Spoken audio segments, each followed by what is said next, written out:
রোহিতের জার্নিটা আসলে অনেক আগ থেকে আমি রোহিতের গল্পটা শুনছিলাম, বাট আমি আম, মানে আমার কাজ করা হবে এটা জানতাম না। বাট হঠাৎ করে যখন সব কিছু মিলে জিনিসটা মানে আমার করার পরিকল্পনা হলো, তখন থেকেই আসলে প্রায় 6 মাস আমরা এই প্রসেসটার মধ্যে ছিলাম।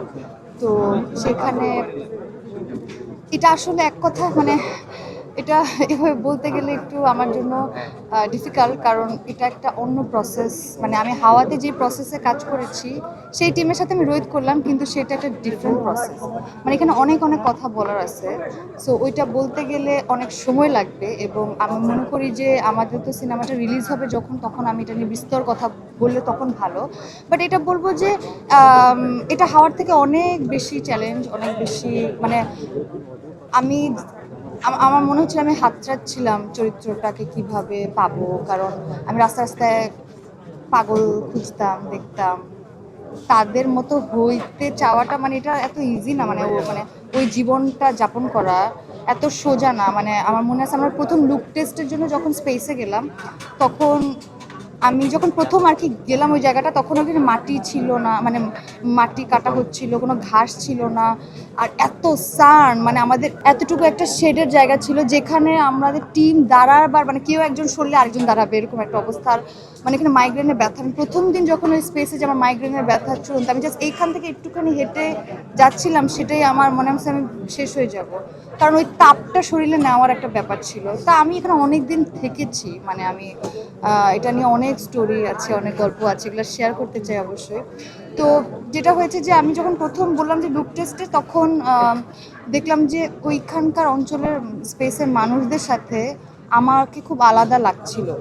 মানে আমরা ভিডিও করছিলাম, তখন বলছিল যে তোমাকে আরবান লাগতেছে, এটা হবে না এরকম, সেটা আরও ভেতরে ঢোকার গল্প আছে। সো ওদের সাথে মানে এখন 10টা মানুষ ওই অঞ্চলে দাঁড়ালে এবং আমি দাঁড়ালে, যাতে সবাই মনে হয় যে এটা সবাই একই অঞ্চলের মানুষ, মানে আমাকে যাতে আলাদা না মনে হয়, তুষি যাতে নাম বা একটা শহরের মেয়ে যাতে না মনে হয়। সো এটা ছিল প্রথম চ্যালেঞ্জ। সো এটার জন্য মানে স্কিনটা, আমার যে ন্যাচারাল স্কিন টোন, সেটা আমার একটা সুবিধা যে আমার যে স্কিন সেটা আমি চাইলে পুড়িয়ে কালো হয়ে যেতে পারি, আবার চাইলেই আমি আবার যে আমার ন্যাচারাল টোন সেটা ফেরত আসে। সেটা আমি এই জীবনে 2বার করেছি। একবার হাওয়াতে, হাওয়াতে তেমন কিছুই করি নাই, বাট হাওয়ার থেকে রোদে অনেক এক্সট্রিম। মানে সবচেয়ে চ্যালেঞ্জ ছিল যে আমি 6 মাস তো কোনো রকম শ্যাম্পু, সাবান, কন্ডিশনার, কোনো প্রসাধনী ইউজ করিনি, শুধু ওয়াটার, কোনো সোপ। কারণ সোপ দিলে ক্লিন হয়ে যায়, আমি চাচ্ছিলাম আমার পোর্সগুলা বের হোক, মানে পোর্স বলতে মানে ফ্রেকলস থাকুক।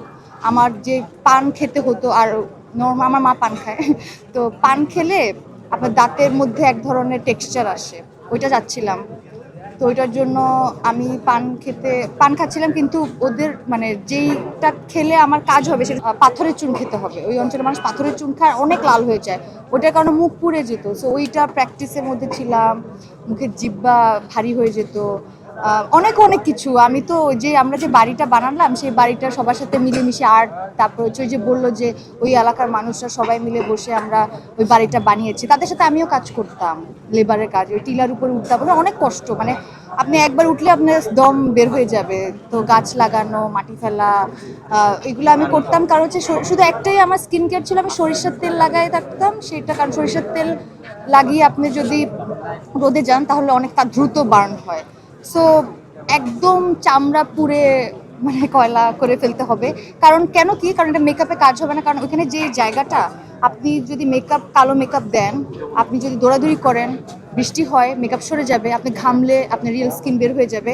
আর ওই অঞ্চলে আপনি এমনি মানে এমনি থাকলে আপনি পুরো কালো হয়ে যাবেন, এটা আলাদা কিছু করা লাগে না। সো শুধু স্কিন না, আসলে এটা মানসিক জায়গাটা পৌঁছানো। শুধু আমাকে লুকে দেখা গেল যে একটা অন্য চরিত্র, সেটার সাথে তো আমার মানে আমার অভিনয়টা বা ওই ক্যারেক্টারটা করতে হবে, সেটা সাইকোলজি। মানে ওই আমি যে চরিত্রটা করেছি, এই প্রথম আমি কোনো একটা চরিত্র করেছি যার কোনো নাম নাই। Next level, well done, side by side, free.